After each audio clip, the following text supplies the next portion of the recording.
Can you hear me, John? Yes, I can. How are you? Doing well. How are you? I'm doing okay. All right. Doing okay today. Boy, it's humid. Jeez. Yeah. Really bad. Getting so I don't mind the heat as much, but that humidity today was just For sure. to take. I don't know. I had a talk with Todd and Angie yesterday, and they said Nim Kid was probably not going to be on the call. Yeah, so it's Suzannah and Gabrielle are in their place from the Okay. Department of Great. Emergency Management. Todd, can you hear us? Hi, Yes, Todd. yes. Okay. We've got, I've got the names. Do you all have the names? I have the names. I just don't know if they're joining by phone or by Zoom. I haven't accepted anyone else in the meeting just so we can figure that out first. Okay, let me ask you, there's Angie. Why don't we do this? All right, do we know if Chuy's gonna be on this? He's not. Jenny said he's All not. right, so it's just John, me, and the two TDM. Yeah. Can y'all hear me? Yes. Okay, good. All right, so what we'll do is we'll start the program off about, you know, the hurricane, the emergency management, let them talk a little bit, ask people if they have questions. And once we do that and they finish, then we'll go into TWIA. Does that sound okay on the order? Yes, sir. We just again, I don't know if they're dialing in by phone. I don't have their phone numbers. If they join via Zoom, I should be able to find them. Yeah, we'll just have to play that once I start to admit people. Angie, do you know if who have we dealt with? Blair? Yes, sir. Can you text Blair to see if they're going to do a Zoom call or call? I have already. I'm waiting for her response. Okay, great. Yes, sir.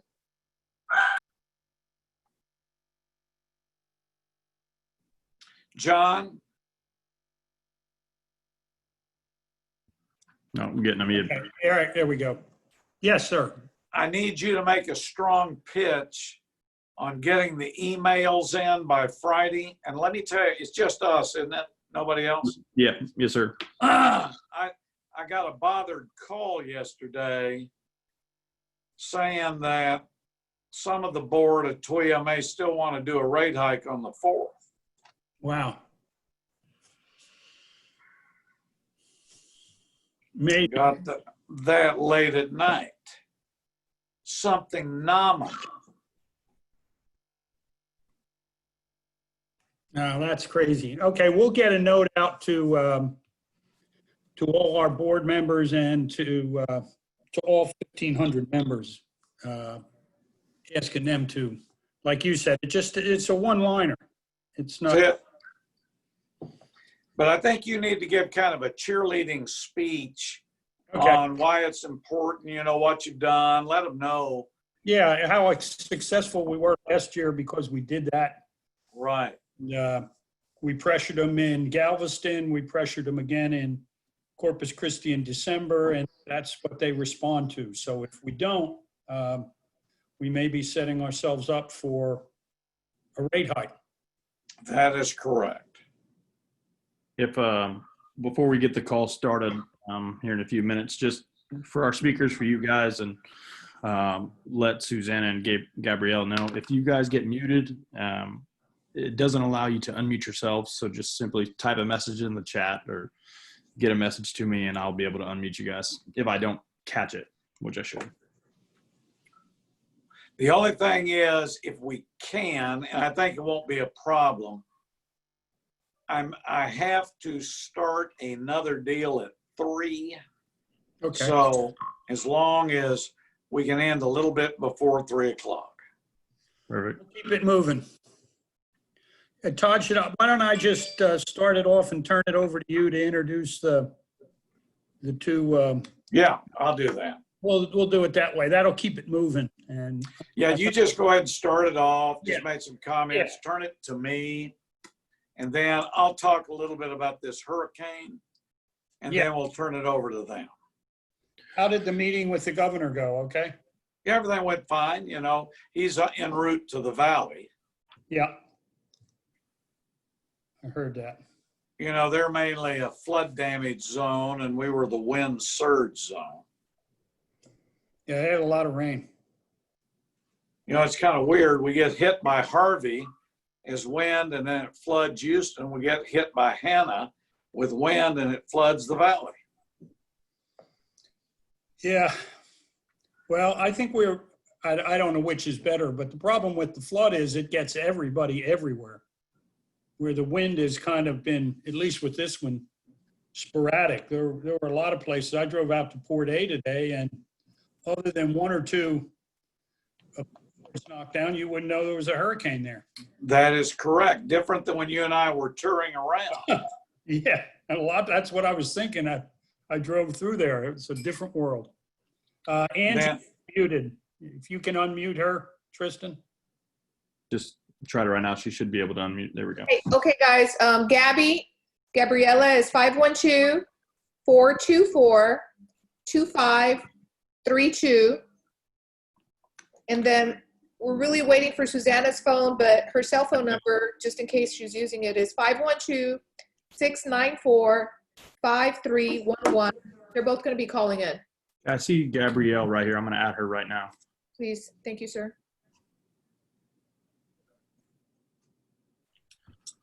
All right. Gabrielle, can you hear me?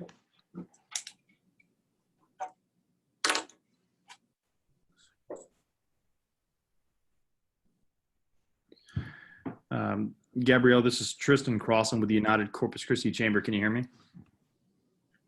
Yes, sir. Can you hear me okay? Great. Sure can. Gabrielle, how do you say your last name? It's Stermoli. Okay. Thanks. And we're just looking for Suzanna's call-in number, so we'll wait to get that from someone.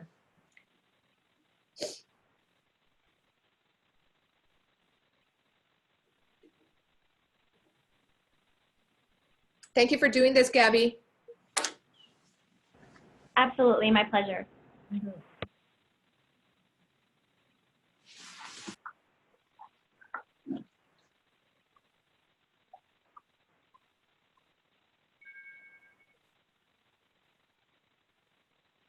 All right. And we should have Suzannah. Suzannah, can you hear me? This is Tristan Crossan with the United Corpus Christi Chamber. Hi, Tristan. Yes, this is Suzannah Jones. I'm on the phone. Thanks. Great. Yay. Whenever you guys are ready, Todd, you let me know. Oh, he's not his chair. And I will admit everyone else into the call. Okay. Wait on Todd.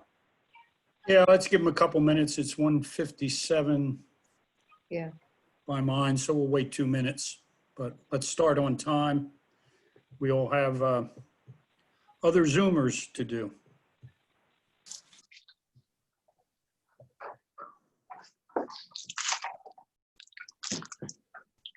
Todd, we're going to start in about 2 minutes.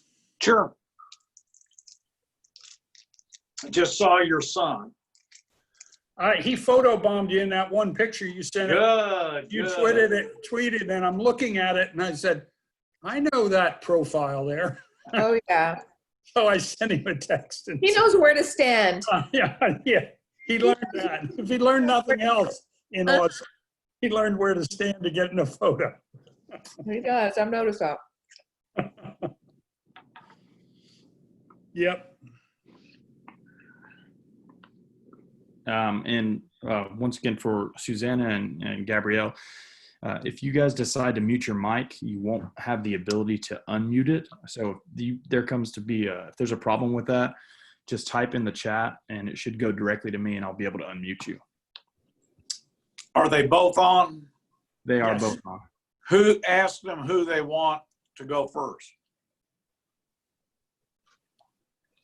Well, they hear you, so which one of them? Yeah, I'll let Gabby go first. She All right. focuses on preparedness, and I've got recovery. All right, well, if you guys are ready, I'm going to add everyone else to the call. Yeah, go ahead. Yay. Good job, Tristan.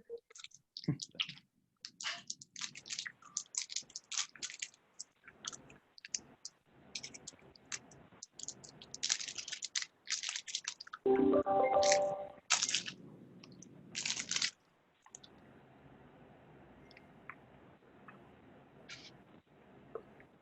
we're going to get started. This is John LaRue with the United Chamber, and it's 2 o'clock on Tuesday. And when we scheduled this, we had no idea that we would have a hurricane to talk about. It was more for, Todd and I had talked, and he suggested we do this and get the state involved, get him and Chuy, and we can talk about how we get prepared for this. And lo and behold, we had a hurricane between the time we set that up and started. So I know everybody's got a lot of activities going on, and I'm just going to turn it right over to Representative Hunter. Thanks, John, and thanks for everybody being on. Let me kind of explain what the program will be like, and then let me tell you some updates to the program. We're first going to talk about the recent weather event, Hurricane Hannah, with the Texas Department of Emergency Management.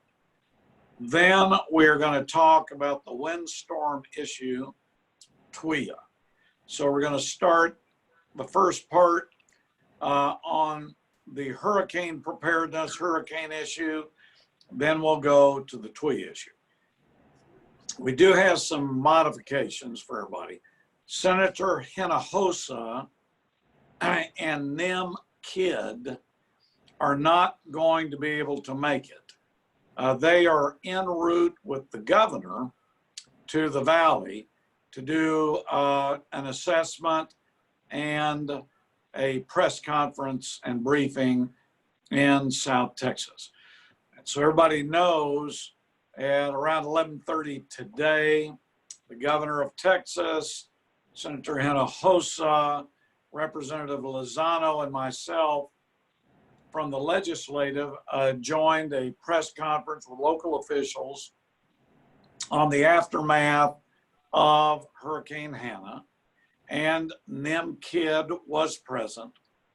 And there was a briefing given today. And then there's another one in the valley where they are now en route. So we have a couple of individuals I'll be introducing here in a minute with Texas Department of Emergency Management who are filling in for Nim Kidd. Let me talk a little bit about the weather event. I was talking with John LaRue. We got hit by Hurricane Harvey 2017. We were a wind event. Of course, it was a Category 4 hurricane. And then the storm goes into Houston and it becomes a flood event. Fast forward to this last weekend, we get hit by Hurricane Hannah as a wind surge event, and then it goes into the valley as a flood event. So it's an interesting two-pattern storm that we've had. Now let me set the stage for preparation. You know, it's interesting, we have the COVID-19 pandemic, which is kind of a localized hurricane that continues. And it's going to be interesting to see what happens with COVID-19 with these weather events. But let me explain what is going on in the tropics. And I've been watching this and it concerns me. It looks like we're about 3 weeks earlier for hurricane tropical impact than regularly. Hurricane season started June 1st, goes to November 30th. We've already had over 7 named storms, and that's very, very unusual.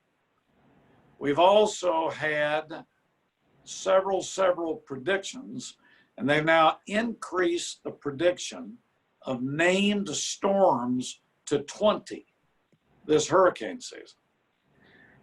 Now, its average is someplace between 12 and 19. So you have an extra above average hurricane season that we're in. Now, what was interesting about this storm, Hannah, is as you heard, it was coming along as a tropical storm. And then all of a sudden, Saturday morning, it's a Category 1.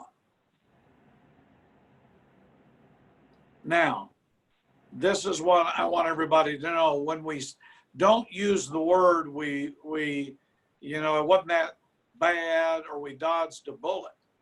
It was 6 miles per hour less, according to the National Weather Service, than a Category 2 hurricane. And look how quickly it went. Tropical storm, Category 1. When it comes to landfall, 6 miles less than a Category 2. Now, what happened on this storm is it caused a surge, wind pushing the water. So your coastal bay areas really got hit. You had a lot of rising water. The reason Bob Hall Pier is in the focus is it took out the T portion of the pier. And I have been out there to look at it, and it's quite a damaged area. If anybody's ever been out by Bob Hall Pier and Michael Mays, that whole area that you can run on and walk on is basically underwater. And you can see chunks of cement and wood every place. It was a very powerful storm. Also, the North Beach area was hit. And then, unfortunately, out there by the art museum in that area was hit. But I know that many of you were plugged in, but it was very, very fast accelerating. And it did hit. It hit below Baffin Bay. And as you know, hurricanes go counterclockwise. And it shifted the rain and the flooding to the valley. Now, a concern to me is this happened early. We're still in July. And there are other storms out there. And the National Weather Service, for those of you that were on the calls this weekend, indicated watch these other developments coming.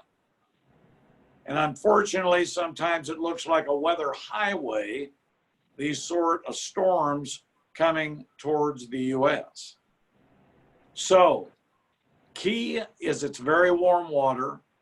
Key is you have some active weather out there. And we just need to be on the watch. I'm hoping that was it. We did have a lot of power outages, different areas. Looks like today, according to AEP, we were given a report, only 790 outages were existing as of this morning. Hopefully, in our area, that'll be fixed. Now, the valley is different. It'll take them a little bit longer. So that's kind of the incident on the storm. We're a coastal zone. We need to be prepared. And before I introduce the two speakers, we're going to have to really watch coastal erosion and the coastal beach impact, because it really did shift things in those areas, be you on the Gulf or the Bay Area. A lot of people that have had piers, they're gone. And we'll talk about windstorm in a little bit in the program, but on general insurance, the Texas Department of Insurance has an insurance hotline. Just go to TDI, Texas Department of Insurance website. They'll give you a help hotline for any general information. The other thing is, if you're a business, please check your business interruption insurance to see if it impacts. We've had a prior teleconference on business interruption, but make sure if you're a business that you check with whoever to see if you have business interruption, because you could have some more delay based on this surge wind hurricane. So that's kind of a general overview of the weather wind hit. Now, we have two speakers from the Texas Department of Emergency Management. We're going to start with Gabrielle Stermoli, who's Division Chief of Preparedness, followed by Suzannah Jones, Deputy Chief, both with Texas Department of Emergency Management, to give us kind of their overview of what they're doing and what we can expect. And this will be helpful to individuals as well as the businesses. So Gabriella, let us go ahead and start with you, and we turn it over to you. Great. Thank you so much. It's a pleasure to be here. As stated, my name is Gabrielle Stermoli. I'm the Division Chief for Preparedness with TDEM, and I'd like to talk with you about preparedness and COVID and how we're handling the prospect and what we just went through of having concurrent disasters, COVID and hurricanes. As we know, this is an incredibly complex issue, just COVID alone, and compiling hurricane on top of that really adds to the complexity of it all. The two main issues that we've been dealing with on the preparedness side with COVID and hurricanes is sheltering and evacuation. That is, normally our operations are to have congregate shelters, to put as many evacuees as possible in an embarkation hub, have as many evacuees as possible get on to a bus. So keeping social distance and COVID protocols in mind, this has really caused us to rethink our preparedness activities. So how are we preparing for sheltering and evacuation? We started several months ago having consistent calls with our local jurisdictions, our voluntary agency partners, our state agency partners, and our contractors that we normally use. And so having these consistent calls with our local jurisdictions enables us to really address their concerns, address what really we can do as a state to support more. And what we did in answer to that is we adjusted the state's annual hurricane exercise. So every year we have an annual hurricane exercise. We adjust regions. Sometimes it's Region 3, which is South Texas, Coastal Bend area. Sometimes it's Houston, Beaumont, which is TDEM Region 2. This year, we just opened it up to the entire state to really have a discussion-based exercise on COVID and hurricane sheltering and evacuation, which really, we invited partners, our Department of State Health Services partners, to talk about the medical piece, and TMD, and which is Texas Military Department, sorry, and some of our other partners, American Red Cross, to discuss what we're doing so we can really get a handle on it before something like Hurricane Hannah comes ashore. So we were able to focus on these issues and get local input. And as far as sheltering goes, we had sort of a foray into that with the pulse tornadoes that we had earlier this year. So having concurrent COVID and a sheltering need up in Polk County allowed us to have some sort of baseline, some sort of lessons learned that we were able to work with. And so the 2 points are, we had non-congregate and congregate sheltering happen during Hurricane Hannah. So we really were relying on the American Red Cross for their sheltering guidance. And their guidance was to opt for non-congregate sheltering as a default. And we were able to do that somewhat, but we also had to open a congregate shelter. And what that meant was we had to identify space that we could keep adequate social distance. There was some guidance that came out earlier in the year requiring over twice as much space as we normally would require in normal shelter operations. So we used both of these in the Hurricane Hannah. And some of the other lessons learned that we were preparing for were volunteers. Were we going to have enough volunteers to support? And it turns out that we did need to supplement our volunteer agencies or organizations with Texas Military Department. So we were able to prepare ahead of time on the Polk tornadoes and then discuss during the exercise.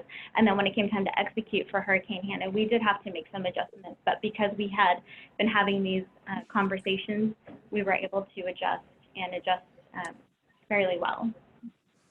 So the biggest challenge that we face right now is timing and messaging. So as you stated, sir, looking to the tropics as we had this earlier in the year storm, as we come into what we know is the heart of our hurricane season, which is August and September, having these discussions now and keeping them ongoing is essential. And so timing and messaging are really the most important, that we must ensure are accurate and timely, so we can make informed decisions and we can help our local jurisdictions make the best and most informed decisions.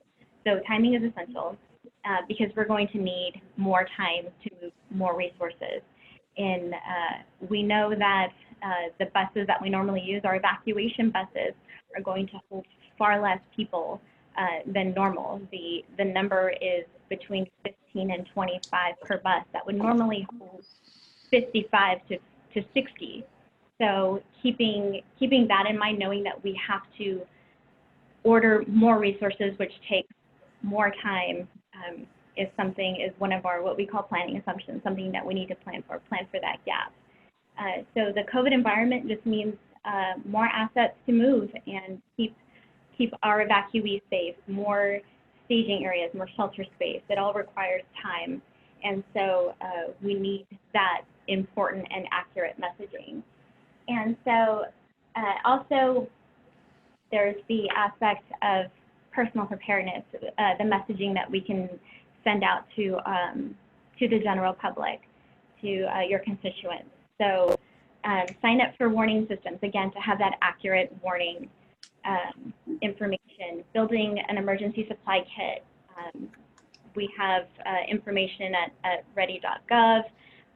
TDM created a video for a supply kit, a go kit, and then encourage the purchasing of a flood insurance policy through NFIP, and understand that homeowner policies don't cover flooding from a hurricane, and keep your important documents, and then know your evacuation routes. This is very important, especially during Hannah.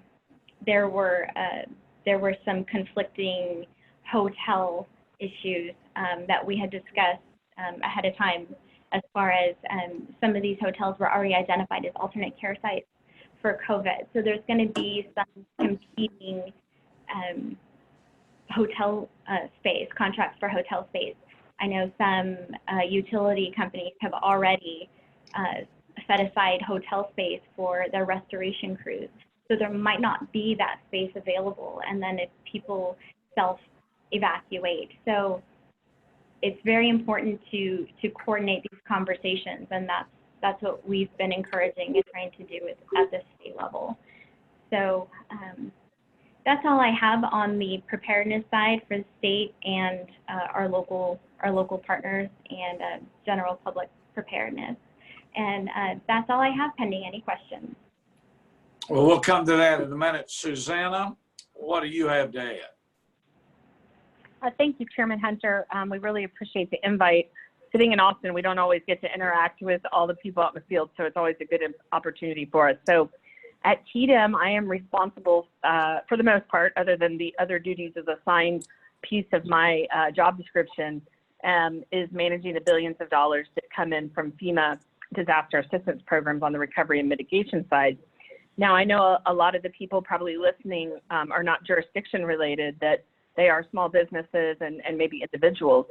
So I like to take this opportunity to say, and I know Chief Kidd, my boss, says this all the time, and that is Texas is big and we love being number one.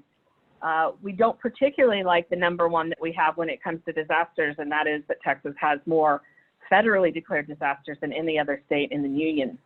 Because when we do something, we do it big and proud, and we do that with disasters as well. Disasters are tough. Texans are tough, and we are good at responding to disasters. We have become very practiced at recovering from disasters. One thing I always like to suggest to people, all the pieces of emergency management are important. Gabby talking about preparedness, the mitigation piece, and the response piece. But I like to suggest taking a mind shift, and everybody needs to prepare for hurricane season. But at the same time, I'd like to say that every day is recovery day. I know that people are experiencing this all over Texas, and certainly Corpus Christi, the coastal bend down into the valley, certainly the Houston, Galveston area, and Southeast Texas, is that we're always recovering from something, right? So we might be facing this global pandemic, and we had a hurricane this weekend, and more things will come. So most of our jurisdictions, our small businesses, our people are recovering from something every day, even when something new pops up. The response piece is huge, and Texas is good at it. They're great at rescuing people off their roofs, helping people evacuate out when the floodwaters get too high, putting them in shelters.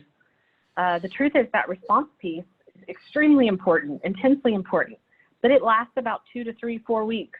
And recovery, I think, as we all know, goes on for years and years and years. So I always like to challenge people and say, the minute you start preparing, just like Gabby was talking about, is that you start thinking about the recovery side as well. You know, whether you're an individual, and if you're thinking about your personal life in your home, I encourage you, just like Gabby was talking about insurance, to check your insurance policies from a small business perspective or an individual. If you can get national flood insurance, then I would check into that. It's NFIP, as we call it, costs money, but it also pays out more than FEMA does to an individual. I think a lot of people have probably experienced that. And it also pays out during a flooding event where we do not have a federal disaster declaration or even a governor's disaster declaration. So it's important to take a look at your homes and ensure that you have the insurance you need, because that will be one of the best places you can get assistance. I'd also like to say, particularly to small businesses, mostly from the federal perspective, what would be available in recovery is small business administration loans. We've seen that in COVID and lots of big federal disasters, and SBA, Small Business Association declarations are much easier to get than the big federal declarations. The requirement generally is that an area has 25 small businesses or homes that have received major damage or are destroyed. And then they open up that SBA loan program. It is a loan program, but low interest loans. So that's a very important piece to think about as you're facing your preparations for hurricane season, or disaster season, I should call it, in Texas. And also things that we talk about with everyone, cost tracking. We spend a lot of time with jurisdictions talking about tracking your costs and keeping documentation and keeping receipts and keeping invoices. And I absolutely will extrapolate that and say that as a small business owners or just individuals on your own, it is essentially important to do the same thing with your own paperwork, the cost tracking, because number one, it's easier after a disaster if you need to prove that you paid for something or the value of something. That documentation becomes important. Certainly if you're a small business and you want an SBA loan, that becomes important. We are never quite sure what kind of supplemental funding will come down from the federal government, but an example is COVID right now, and there are coronavirus relief funds that jurisdictions receive that can be used to, on grants for small businesses. So I always say, please keep good track of your cost tracking and your documentation, regardless of who you are, whether you're a municipality, a county, an individual, or a business.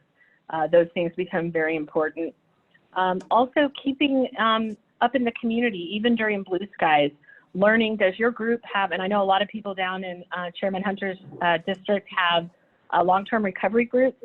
As small businesses, even, these can be huge groups of assistance, and knowing about those groups and keeping those groups alive during blue skies is key to helping with recovery after you've had a disaster.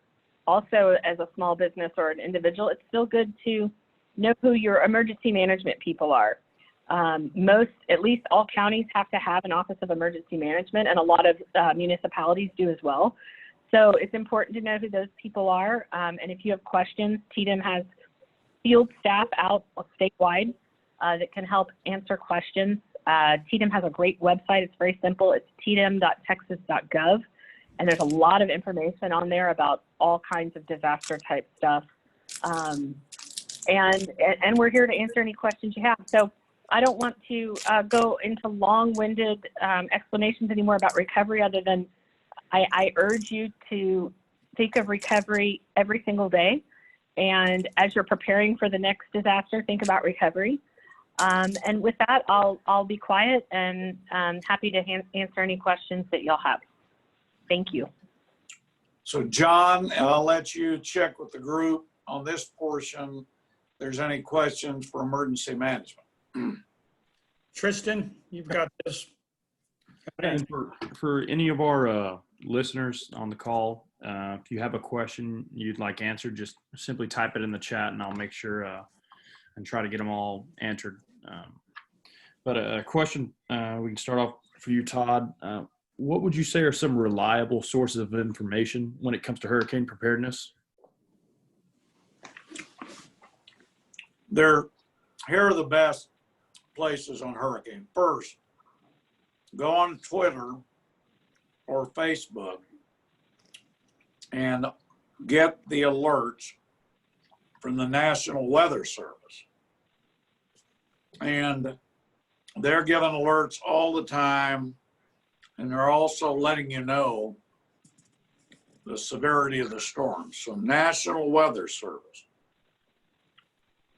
Texas Department of Emergency Management, TDEM, TDEM.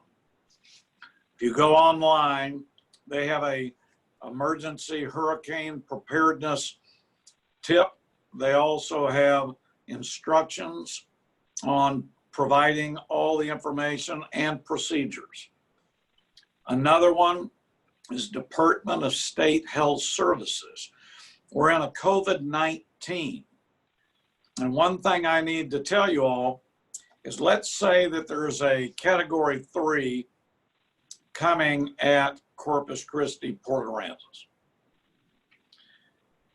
I know that Gabrielle and Suzannah know this, but I want to remind everybody, there are no new procedures for evacuation and transport. It's going to happen earlier. So let's say here it comes, Category 2, 3, or 4 coming at us.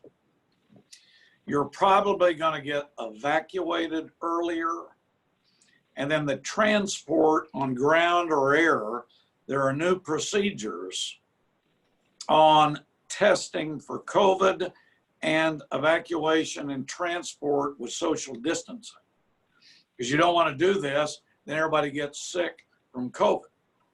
So these are new procedures that have been put in.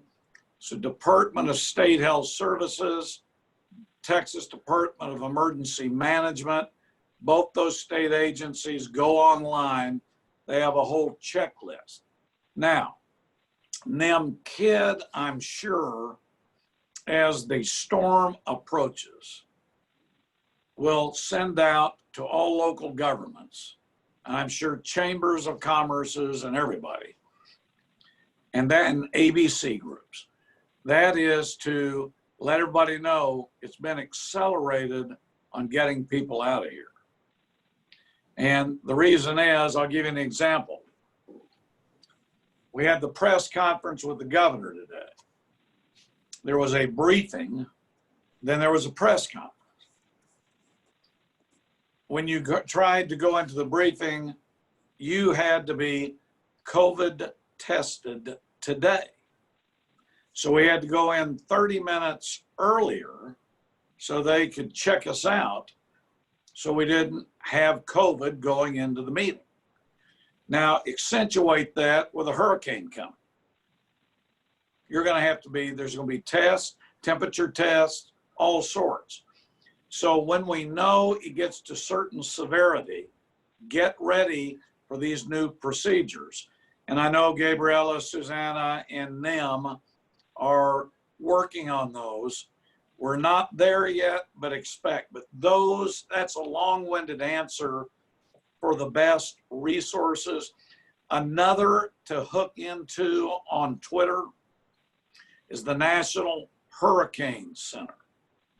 Because if you're watching the weather, National Weather Service, Corpus Christi, Ms. Huffman, she did a real good job, plugged us in, and it was excellent. And then I followed the Hurricane Center, and you really do get the resource information. So that's kind of a long-winded answer, but some good sources. The final one is road closures and roads. When you have a storm, you need to know what roadways are out there. And if you go to Texas Department of Transportation, they have a link to tell you where roads are closed or not. I think it's drivetexas.org, but it does provide you road closures, so you're not going down a road, finding out you're gonna have to backtrack. So those are some resources I would suggest. Thank you for that, Todd. A question from one of our participants, and feel free for Gabrielle or Suzanne to join in. Who is our local emergency management team, and how can they be contacted? There's Billy right there. He's waving his hand. Billy Delgado is right there. He's the complaint department.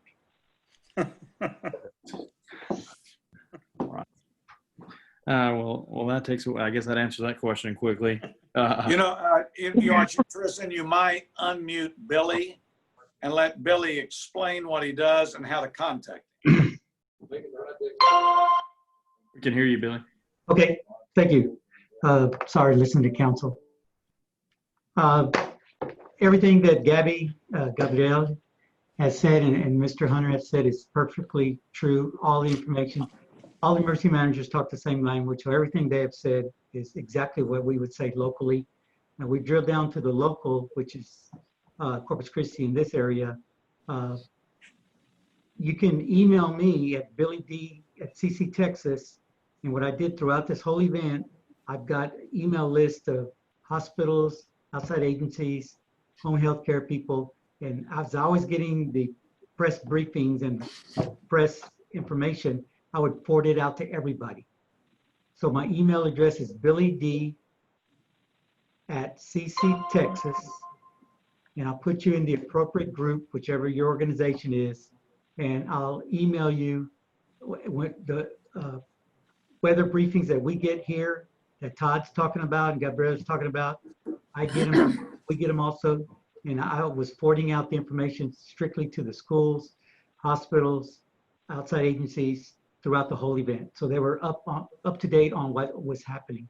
Second, they talked about alerts. The city does have actually it's in Nueces County, a reverse alert.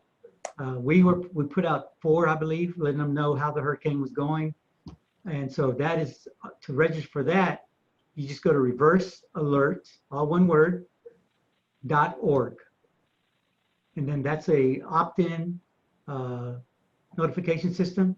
And there's a bunch of choices that you can click on there, what you want to hear, if it's just weather, fire, traffic. And that's another way that you can get information from our office. So speaking of the information, that's the way that we disseminate. Also, we're on Facebook and Twitter, which we were on it constantly. And that's Ready CC. So Todd, as Todd was saying, it starts from the state and it goes down and then to the local level. So you have all these avenues that we do, and we get those messages from Melissa, which was her first time. She's new to Corpus Christi, and she did a great job of keeping us informed. And I must say, our TWIA people, Gary Varney, he's fantastic. He was keeping us informed on TWIA. So it's a team effort from the state all the way down to the local. That was a long answer, but I just wanted to get that out there. And to add, so everybody knows, on all our social media. We do post what Billy's talking about and what Gabriella and Suzannah are talking about as well. We put that information out so that you know how to get a hold of them. And, but it's a pretty good local state effort, but those are the resources, and it's good to know. It's good to know. And what other questions, Tristan? Well, first of all, thank you, Billy, for joining us on the call and being able to answer that question directly.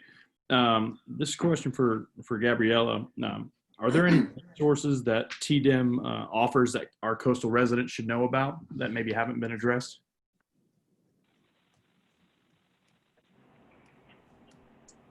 I'm sorry, can you repeat that? Was that resources? Additional Yes. What resources does TDEM offer that our coastal residents potentially might not know about?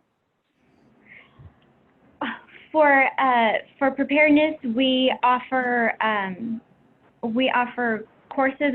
It's more geared toward local jurisdictions, and we encourage local elected officials or anyone really to take our courses on preparedness, and that's through preparingtexas.org.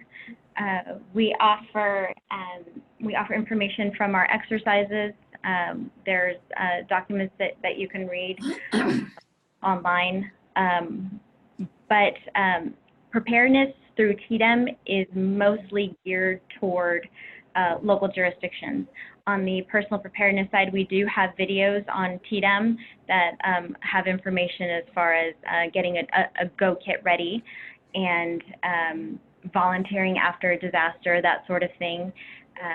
We've worked with, we have a private, public-private partnership unit now that we work with. We made a video with SCORE through the SBA, and I can get y'all a link to that. And that was a really interesting video. It was a roundtable discussion from lessons learned in Hurricane Harvey for small businesses.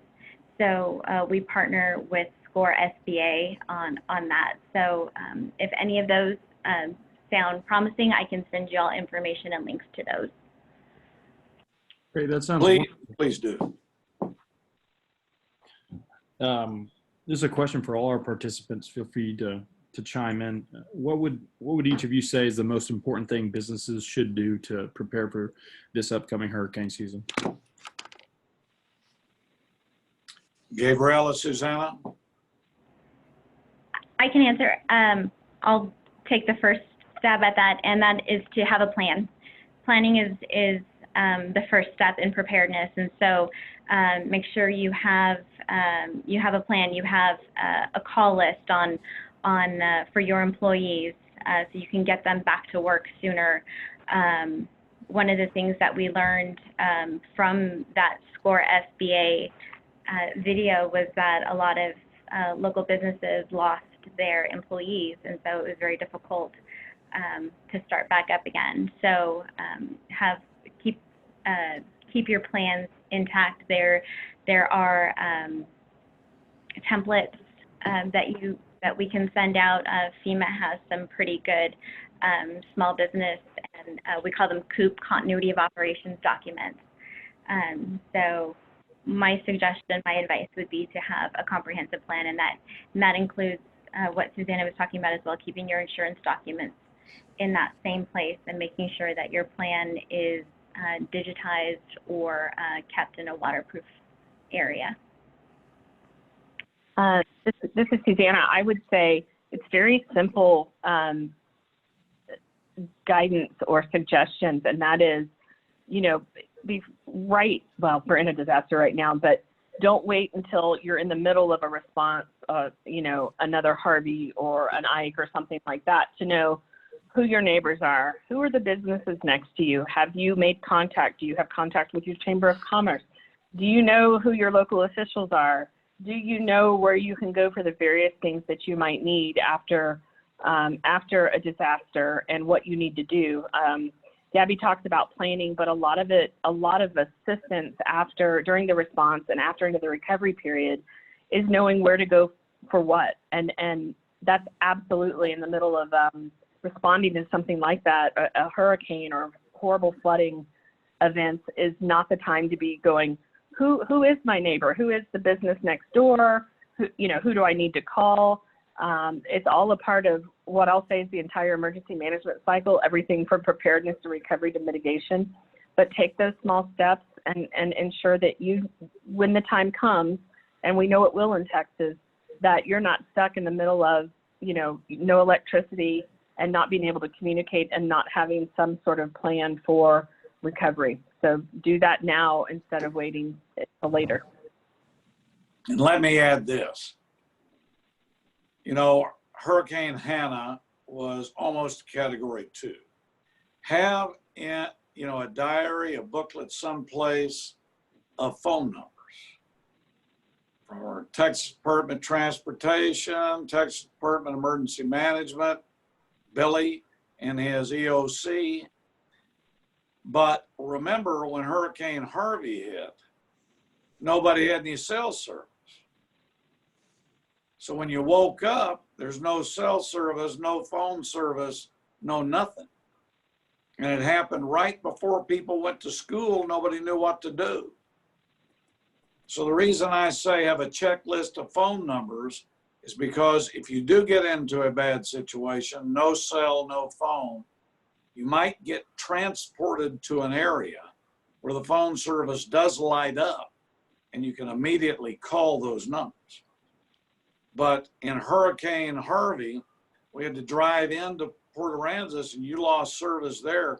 You had to take people out of Port Aransas into the Flower Bluff area so they could actually get some sort of service. And I did hear after Hannah, John and Tristan, that we did have some limited areas of Wi-Fi, internet, as well as cell. Well, I want to thank Gabrielle and Suzannah. Thank you. We're going to go into the next portion, which is windstorm, and you're no doubt invited to stay on, or you can go on and handle your operations, but we want to thank both of you. And John, why don't you kind of give a little overview on the TWIA, and then I'll give some specifics and we take some questions. Thanks, Todd. And again, thanks, Gabrielle and Suzannah, for stepping in and helping us understand what the process is. And your advice is the right one. Have a plan. And the other thing that everybody talks about, I'll just add is, we talked some about it, is have your critical documents in a safe place. And if you do have to leave, take them with you, have them in a waterproof container, because if you leave, you may not be back here for several weeks. So have your insurance documents, your passport, your state documents, all of them available so you can start working before you get home. TWIA, I'm just going to push real hard on getting everybody on this call because there's a lot of people here that are government officials and chambers and other organizations, 501c6s and universities. We need you to turn out your membership to get in touch and send a message to TWIA that we do not need a rate increase right now. So TWIA is considering it. They have an August 4th, I believe it is, meeting in Galveston. It'll be very last year. A number of us went to Galveston and made a very strong case why they should not do that. They were looking at over a 50% increase last year, and we were able to stop it at that time because of the efforts of a lot of people on this call, including Representative Hunter and the crew that he's had in place for, I don't know how many years, 10, 12 years, Todd, that have gone up and down the coast. But we did that. We did it again in December when that TWIA came to Corpus Christi, and we're considering a rate increase. And we packed the Omni ballroom. I think we scared them a little bit, but that's too bad. That's the way it goes. And so they're having another meeting. Their committee, they went through it, and the committee, the initial representation was that they need a 40 to 50% increase again, but the committee recommended no increase at this time. But that doesn't mean that the full board will vote that way. So they need to hear from the coastal bend. They need to hear from the entire coast. They need to hear from Galveston and from the valley also. It's a one-liner, no rate increase to TWIA. So you can get that information from our website. You can go on the site, TWIA. Todd probably has it right in front of him. I don't have it in front of me right now, but that's all you have to do. Send them an email and tell them no rate increase. That's really important. They do respond very much. We've seen that for the last year to public pressure. And so that's my plea for today is everybody here, not just you, but the people that work with you and the members of your organizations, get them to send a note to TWIA. It's got to be in by Friday morning. So today's Tuesday. We've got 72 hours to turn it out and keep the pressure on them. Thank you. Todd, I'll turn it back to you. Let me make sure everybody understands what's going on, what John and many of you know. All right, the Texas Windstorm Insurance Association is an insurance pool. They call it the insurance of last resort. If you cannot get private insurance, then this pool exists to provide insurance when you can't get private insurance. It only provides insurance to the 14 coastal counties. Houston is basically not in it. There is a swath in Harris County, but Houston is not in it. So what happens is they increase rates on all coastal customers, and they've been inching it each year. Every August, they do their annual rate hearing, and they can raise rates to a certain level without approval. They can just, it's automatic. If you try to go above 5%, then you have to have Department of Insurance approval. So August 4th is the annual meeting. But guess what? We can't be there. Coronavirus means it's going to be a virtual meeting.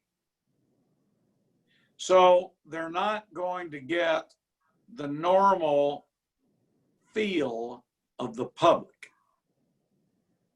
What they did is they sent a deadline this Friday at noon for comments. Public comment at TWIA.org. Public comment at TWIA.org. Put no rate increase, no rate hike. We want to flood those emails in there. On August 4th, they can take up a rate increase. Now, they can't go over 10%. But earlier last week, they had a committee named the Actuary Committee. The Actuary Committee met, voted 6-1, no rate increase. And the idea is they're going to make that application to the TWIA board on August 4th. And of course, we want the board to say yes. That isn't necessarily what may happen. Tom Tagliabue just sent a note, and he's correct. At the legislative committee meeting yesterday, there was some insinuation about another way to approach rates. So we want to be clear, no rate increase. So I need everybody to email in public comment at TWIA.org, no rate hike. And then we'll get the information to the United Chamber so you can watch this TWIA board meeting on Tuesday. That's next Tuesday, August 4th. And we're going to watch them, but they need to hear from us by Friday at noon. Now, the excuse is already being floated. Well, you had Hurricane Hannah. Doesn't that mean you should raise rates? Well, I've sure seen a lot of hailstorms and tornadoes and fires around the rest of the state. I didn't see them get a rate hike. And then, by the way, Hurricane Hannah turned into a flood event in the valley. And the property damage was some. But I even heard yesterday on the committee that there weren't that many claims filed. So I'm having a hard time seeing the recent weather event as an excuse to raise rates. And also, we're in a pandemic. I don't see anybody raising taxes, raising rates, and neither should that insurance market. They should not. The other thing I want you to know, the actuary committee hired a actuary firm. And the whole reason for this firm was to come up with a report for TWIA about rates. And they announced they could not give them a report by August 4th. They shouldn't even be taking up rates. They don't even have the report. But there's an internal appraiser at TWIA, in my opinion, has never seen a rate hike they hadn't loved. And this internal actuary says, all you all businesses and people living on the coast, you're under. You should have your rates increased by 40+%. Now, come on. It's not even common sense. So the reason I'm concerned is I see an internal, and when you go to their website, they post the 40+% projections. So we don't really know what's going to happen August 4th, so we have to make our voices heard. So please get those emails in by Friday. Public comment at TWIA.org, no rate hike. And let's say they don't do it on August 4th, which they should not. That doesn't mean they can't take it up in October again. They tried that last year. But always remember this. Guess where the December meeting is? Corpus Christi. We'll welcome everybody back. But I just want you to know what's going on, how to be prepared, and we need to stand up. They don't hear from us. They say, oh, they don't care. Go ahead and raise the rates. So that's a little bit of what I know. I do want to thank Georgia Neblett from Port Aransas. She's a member of the TWIA board, and she has led the fight for no rate increases. So we do have a voice on there, but we have a lot of new people. Just so you know, my view is they should not raise your rates. Should be turned over to the legislature next session to do a complete overhaul and to look at what we call a statewide catastrophe plan, where all catastrophes are under the same umbrella, not just one. So, John, that's the overview on TWIA. Thank you, Todd. We'll wrap this up. As I said, we want to get done within an hour. I do have two other comments to make. One, we're going to be hosting a chamber webinar with the U.S. Chamber on August the 7th at 8:30 in the morning. And one thing I've found through this COVID is the amount of information and the expertise that the U.S. Chamber has is incredible. They have done a fantastic job keeping people involved. And we're going to have 2 or 3 chamber officials on to talk about some of the issues. There's a stimulus bill, as you know, going through Congress right now, was introduced in the Senate yesterday, and they'll be giving us the latest information on where that is by August 7th. That's probably about the last day when they can pass a bill. So it may be pretty exciting. And then the following week, August 13th, we're going to have Congressman Cloud at 10 o'clock doing a update on what happened, because they will be on recess by then, and we'll get an update. So make sure to check back at the chamber. We'll be sending our e-blasts out, but those are two coming up in the next 2 weeks that are pretty important. I just want to thank again the two members from the state, Gabrielle and Suzannah, for helping us, and of course Todd and Angie for their usual fantastic assistance and technical expertise on getting this information together and getting it out. And Tristan, you did a great job again as the Zoom master. We appreciate all of you taking the time, and we'll let you go a little early unless anybody has any questions at this time. We will wrap it up. Okay. That's it. Thank you all. Take care. Good to see you all.